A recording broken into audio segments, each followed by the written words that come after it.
cara jualnya gimana? Ya Allah, sekarang ini dunia sudah sangat luas. Dunia kita itu cuma segenggaman tangan, poros sedulur semuanya. Jadi kenapa saya bilang cuma segenggaman tangan? Saya cuma pegang ini, duduk manis sambil mainan YouTube ini, ya kan gini. Saya itu bisa sudah menjual produk. Jadi saya duduk sambil pegang HP, mungkin sambil ngobrol. Ada masih dikit Pak. Mau ini ada yang tanya, ada yang jual beli pakan. Oh iya, nah seperti itu.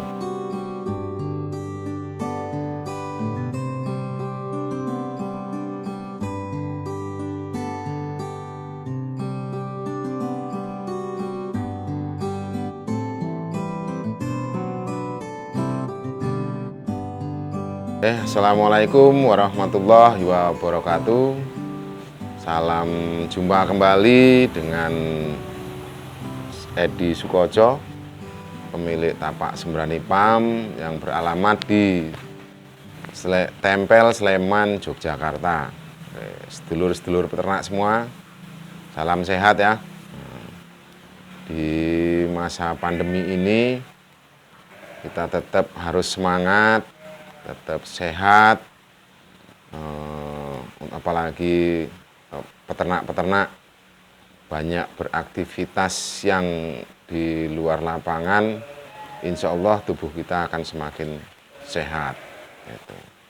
Jadi salam ngarit, walaupun saya jarang ngarit. Di sini saya akan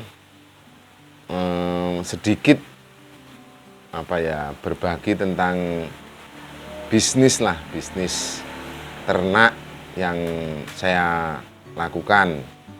Jadi karena banyak pertanyaan-pertanyaan dari beberapa tamu yang datang, berapa sih penghasilan peternak itu sebenarnya per bulannya? Nah, dari berapa ekor sih bisa menghasilkan sekian juta seandainya kan gitu. Nah, kalau dari pengalaman saya pribadi, saya tidak akan menyebut angka nominal harganya, nominal rupiahnya ya. Saya akan bisa menyebutkan berapa sih yang bisa kita jual per bulan. Nah, contoh di sini saya akan berbagi tentang berapa ekor ternak yang kita pelihara dan berapa ekor yang bisa kita jual per bulan. Oke. Saya pelihara seandainya 20 ekor dan saya mau jual itu per bulannya 40 ekor. Itu bisa tidak? Alhamdulillah itu sangat-sangat bisa sekali, saudara-saudara sekalian. Jadi sobat-sobat ternak sekalian, itu sangat-sangat bisa sekali. Gimana caranya? Jadikan kandang kita itu adalah sebagai etalase. Jadi kita punya 20 ekor itu kita buat ternak kita itu sebagai penghuni kandang tetap. Jadi, kita rawat baik-baik, kita ternaknya sehat gitu. Jadi orang datang ke tempat kita itu akan melihat, kok ternakmu bagus-bagus ya kan gitu. Jadi jangan ngejar populasi, tapi seperti kemarin saya baru dapat motivasi lagi. Jadi kejarlah kualitasnya. Jadi kita akan menjual nanti itu menjual kualitas. Dengan kualitas ternak yang ada di kandang kita, insya Allah akan menjadi daya tarik tersendiri bagi calon konsumen yang akan belanja di kandang kita. Nah, contoh kita jadikan bahwa kandang kita itu sebuah toko, saudara-saudara. Jadi jangan jadikan seperti kandang biasa aja, tapi kita buat seperti toko. Nah, ternak kita itu adalah isinya toko. Barang-barang yang ada di toko kita itu adalah ternak kita tadi. Nah, gimana sih toko itu?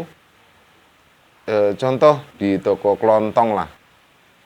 Apa dia perlu membuat sebuah produk sendiri untuk menjual produk tokonya. Kan tidak. Contoh dia mau menjual kerupuk aja. Apakah dia harus membuat pabrik kerupuk? Nah, pasti kan tidak. Dia beli kerupuk dari luar, dia pajang di tokonya. Ada pembeli. Nah, seperti itu. Itu prinsip dalam bisnis beternak, gimana caranya menjual ternak 20 ekor. Kita ternak 20 ekor kok bisa menjual 10, 20, 30, bahkan sampai ratusan ekor per bulan. Nah, itu clue-nya seperti itu. Untuk pengembangan, saya yakin saudara-saudara dan sedulur-sedulur semua itu pasti sangat-sangat bisa.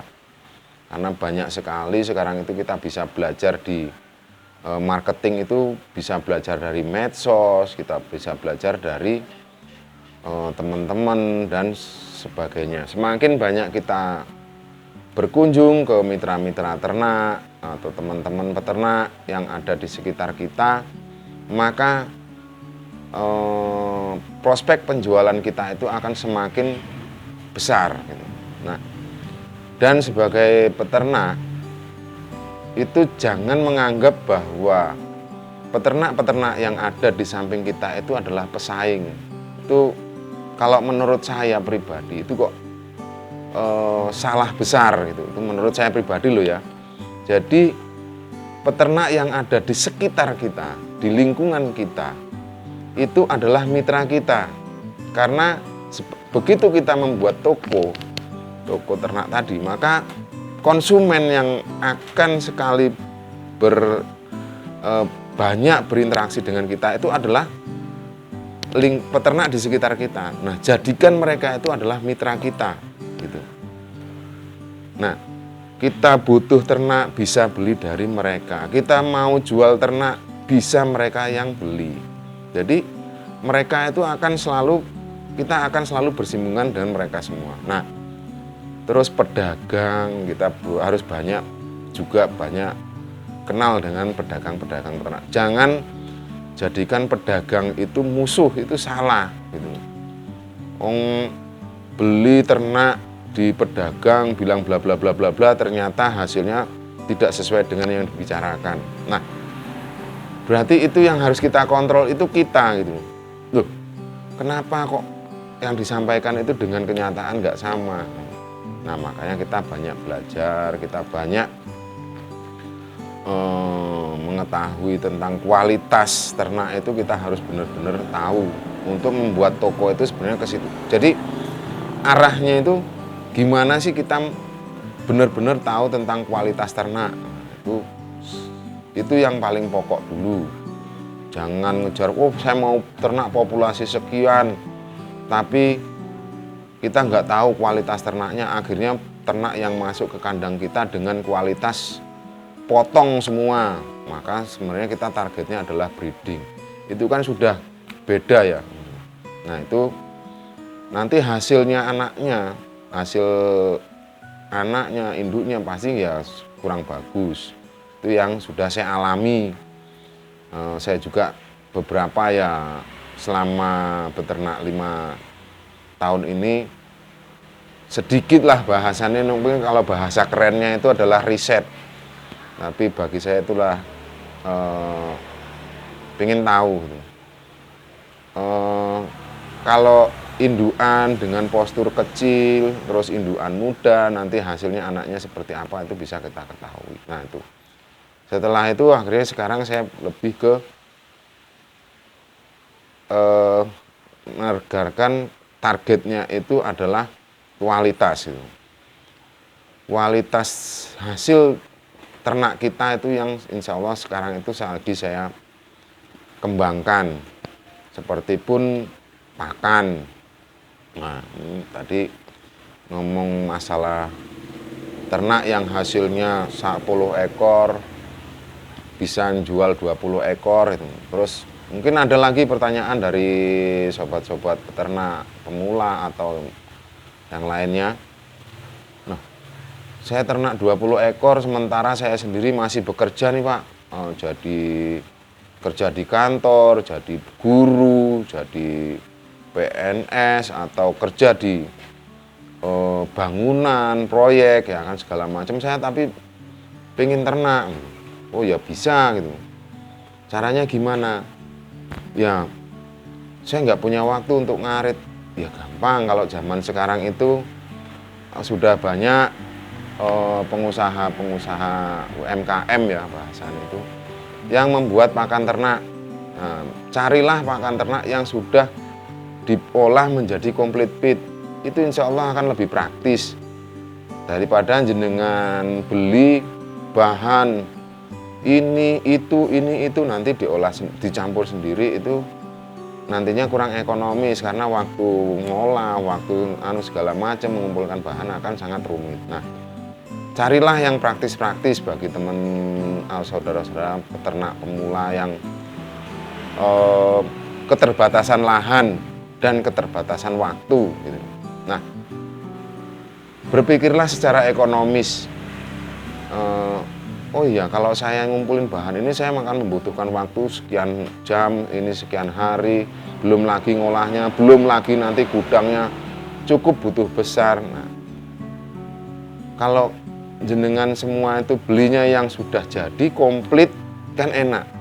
Tinggal beli, ambil, oh saya butuhnya karena ternak saya baru 10 ekor. Ya kan? Gimana? Kalau saya beli sedikit-sedikit kan yuk. Sekarang kita bisa hitung. Seandainya 10 ekor Bapak saudara-saudara kalian itu ngarit, itu butuh waktu berapa jam kan gitu. Nah, seandainya saudara-saudara kalian itu beli di tempat pembuat pakan, kan cuma butuh waktu berapa jam, seandainya nanti di situ bisa sharing.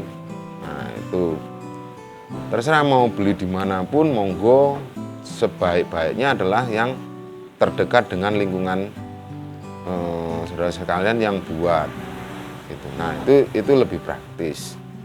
Oke. Nah, untuk supaya ternaknya bisa cepat gemuk segala macam, nah nanti dengan si pembuat pakan itu bisa sharing, bisa tanya apakah dengan pakan yang saya beli ini bisa cepat gemuk atau bla bla segala macam. Nah itu ada, monggo bisa ditanyakan langsung sama pembuatnya, itu akan lebih enak toh. Jadi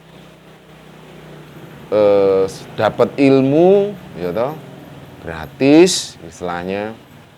Kalau saya bilang sih nggak gratis karena pasti jenengan datang memerlukan menyisihkan waktu, meluangkan waktu untuk datang ke tempat.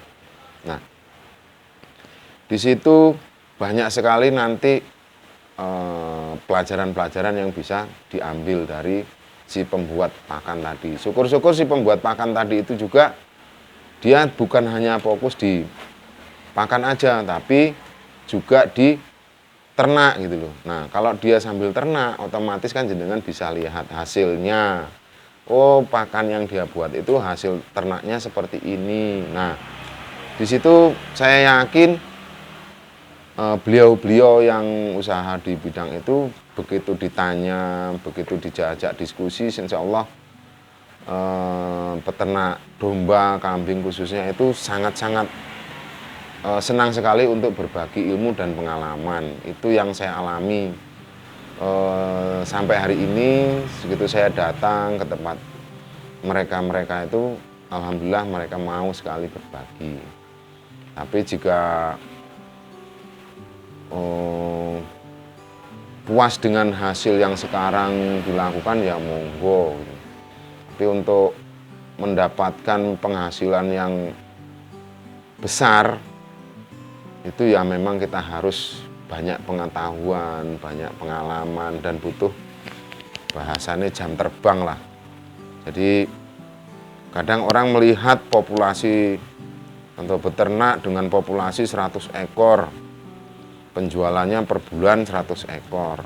Tapi ada teman peternak yang populasinya cuma 10 ekor, tapi penjualannya bisa 100 ekor per bulan. Jadi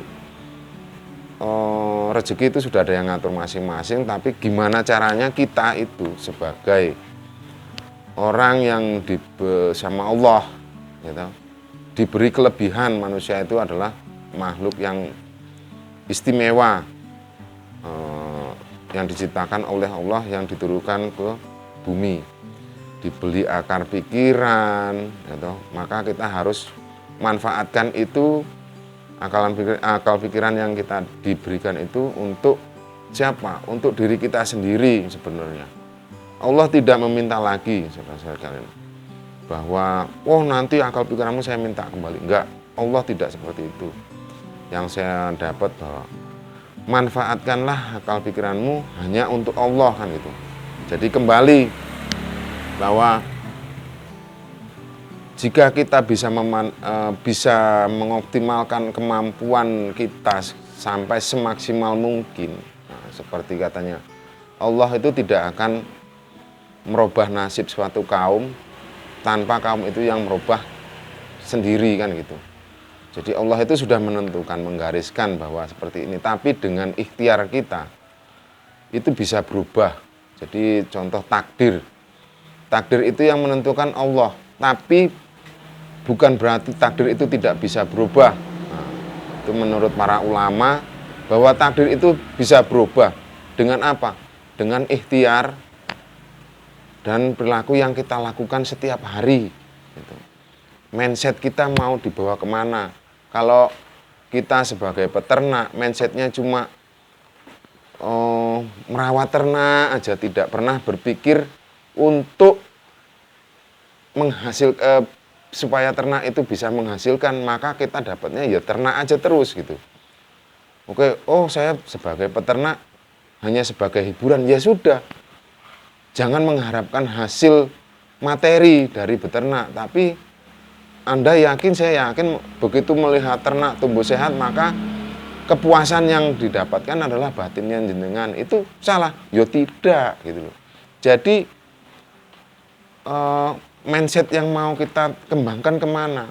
Saya awal beternak itu, nah seperti kemarin saya dapat juga nih dari guru saya, seorang peternak yang cukup besar di Yogyakarta. Awal beternak dengan mindsetnya adalah karena hobi. Oke, dia beternak dengan hobi. Jadi berapapun materi atau harta yang dia keluarkan untuk ternak, dia tidak pernah hitung. Berapa seandainya satu hari satu ternak itu habis 5.000, dia tidak berpikir ke situ karena dia pikirnya hobi, bahwa ternaknya bisa tumbuh sehat, bisa beranak pinak dan lain-lain sebagainya. Akhirnya kesenangannya itu terobati, tersalurkan hobinya.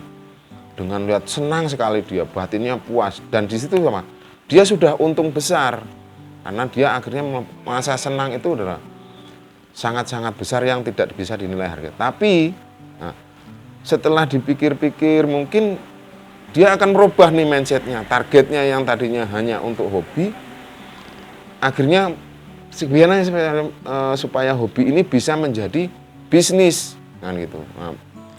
Banyak teman-teman kita lihat nih, olahragawan itu dari kecil dia sebagai hobi, tapi begitu dia belajar dan terus belajar, berlatih dan terus berlatih, akhirnya bisa menjadi sebuah profesi, kan gitu. Nah, sama seperti dalam hal beternak pun saya yakin sangat bisa seperti itu. Makanya tadi kembali bahwa Allah itu mengasih kita akal pikiran untuk berpikir. Apakah kita mau seperti itu terus-menerus? Hidup kita mau seperti itu terus-menerus? Ya tidak gitu loh. Kita akan berubah seiring dengan waktu dan kebutuhan kita. Jadi mungkin ini sedikit nasihat ya, atau mungkin motivasi atau apalah bahasanya, ini bahasanya wong ngarit gitu ya. Jadi mari setelah kita sudah senang, kita target. Sekarang kita punya misinya itu adalah ternak adalah sebagai sumber penghasilan di keluarga saya, kan gitu. Bahwa dengan beternak insya Allah bisa mencukupi kebutuhan hidup keluarga saya, kan gitu. Nah, Dengan beternak, insya Allah saya bisa bersedekah dengan lingkungan saya. Dengan beternak, saya bisa berbagi apapun dengan masyarakat di lingkungan saya. Nah, setelah kita punya misi seperti itu, maka target yang kita capai, yang kita inginkan itu pasti akan tinggi sekali. Dan buatlah target setinggi-tingginya setelah itu. Jadi saya ingin nantinya itu punya target bahwa menjadi peternak dengan populasi 1000 ekor. Tulis, bilang Pak Bondan itu tulis gitu. Jadi salah satu guru saya adalah Pak Bondan dan Pak Didik itu tulis di mana yang kamu merasa ini bahwa targetmu itu adalah segitu. Gitu. Maka setiap kamu melihat tulisan itu kamu akan termotivasi gitu, untuk mencapai target itu tadi. Dengan populasi 1000 ekor, breeding, wah kan gitu. Targetnya kapan seandainya?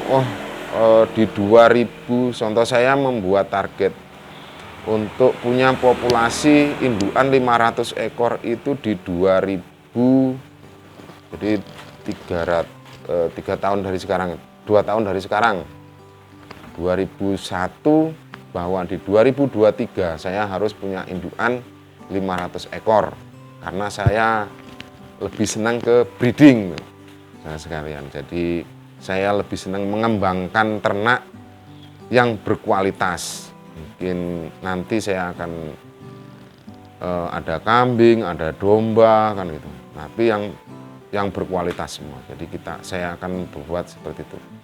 Dan itu nanti akan menjadi bisa ladang dakwah saya. Saya bukan orang yang ahli agama, tapi saya pingin sekali berbagi itu, berdakwahnya tentang ternak. Bagaimana sih membuat ternak yang sehat, bagaimana ternak yang berkualitas, dan itu tujuannya ke situ. Nah, jadi kalau kita mau beternak dengan populasi yang banyak, ya banyak-banyak belajar gitu, terus belajar dan terus belajar. Seperti tadi ya, jadi ayo mindsetnya kita rubah. Jangan aku nerimo ing pandum. Jadi sebenarnya menurut saya itu kalau bahasa nerimo ing pandum itu bukan hanya aku menerima apa yang sudah diberikan gitu aja, bukan seperti itu.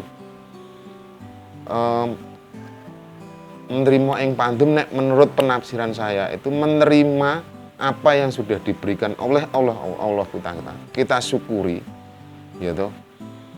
Terus kita manfaatkan dengan semaksimal mungkin untuk berkembang lebih maju lagi. Supaya apa? Supaya jangan hanya untuk diri kita, tapi bisa untuk juga orang lain.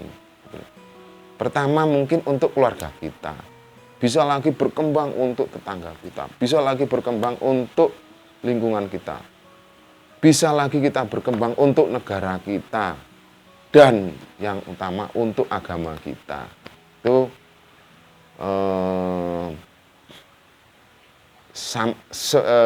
ini yang saya sampaikan ini salah satu sebenarnya memotivasi untuk diri saya sendiri juga, saudara-saudara. Jadi sedulur-sedulur peternak dimanapun berada, itu saya nyampaikan ini bukan berarti saya tidak sudah hebat, belum. Sebenarnya motivasi ini sebagian juga untuk diri saya sendiri, supaya saya bisa terus belajar dan terus belajar untuk membuat sebuah peternakan yang bisa bermanfaat untuk orang lain. Nah, dan juga gimana caranya omset kita itu semakin hari itu semakin naik. Gitu.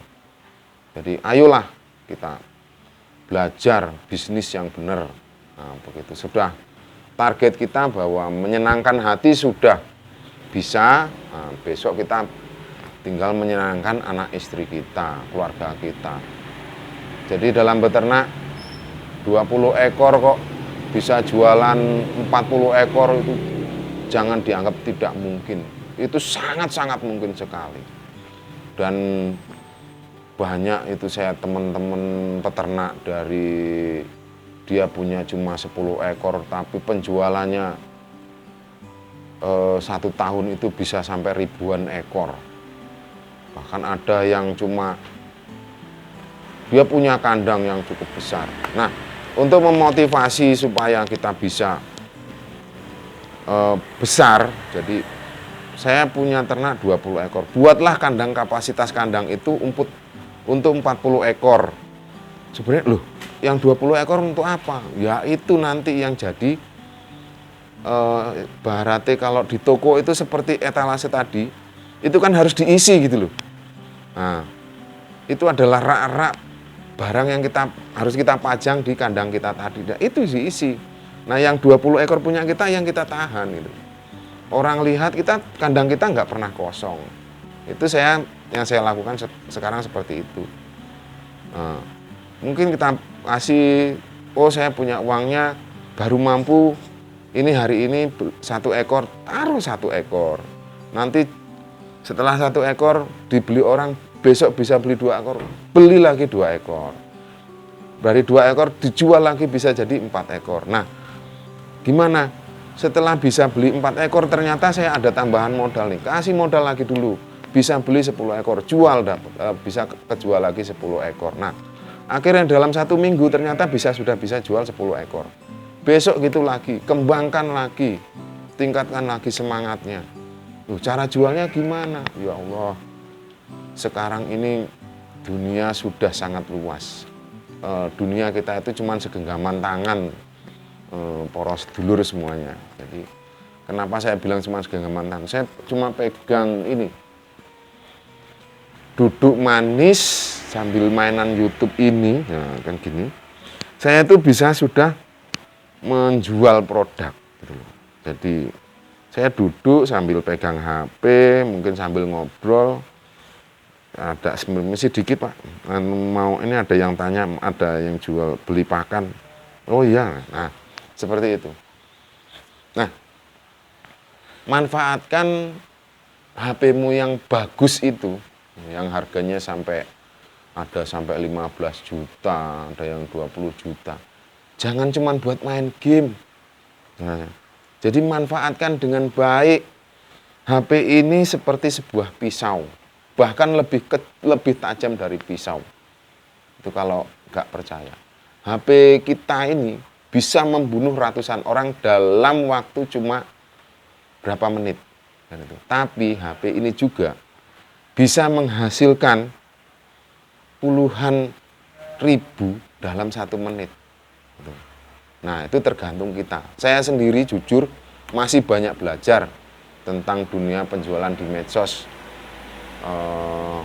Jadi karena saya bukan ahli marketing, mungkin teman-teman saudara-saudara, jadi tujuan beternak begitu kita sudah punya target, maka fokuslah seperti yang disampaikan oleh Pak Didi kemarin itu, bahwa fokus dengan targetmu.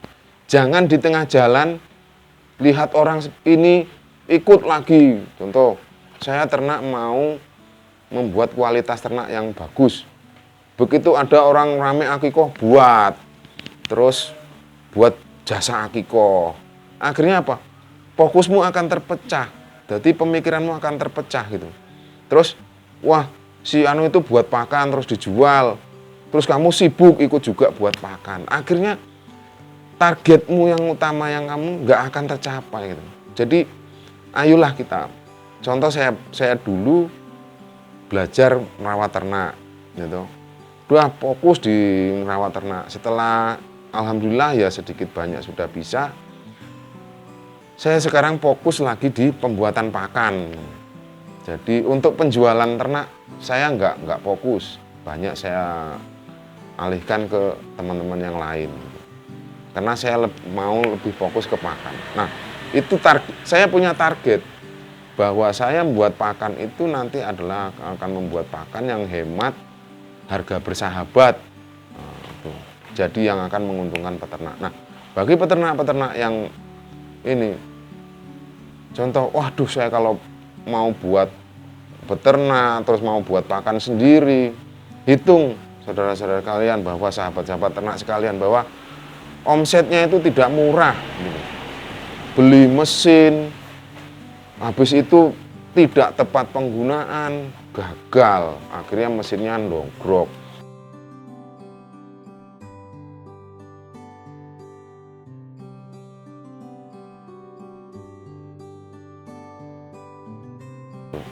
Itu sobat-sobat dan sedulur-sedulur peternak dimanapun berada, sedikit sekelumit motivasi untuk berbisnis ternak dari saya, Edi Sukoco, Tapak Sembrani Pam. Salam sehat, salam sukses, salam bahagia. Wassalamualaikum warahmatullahi wabarakatuh.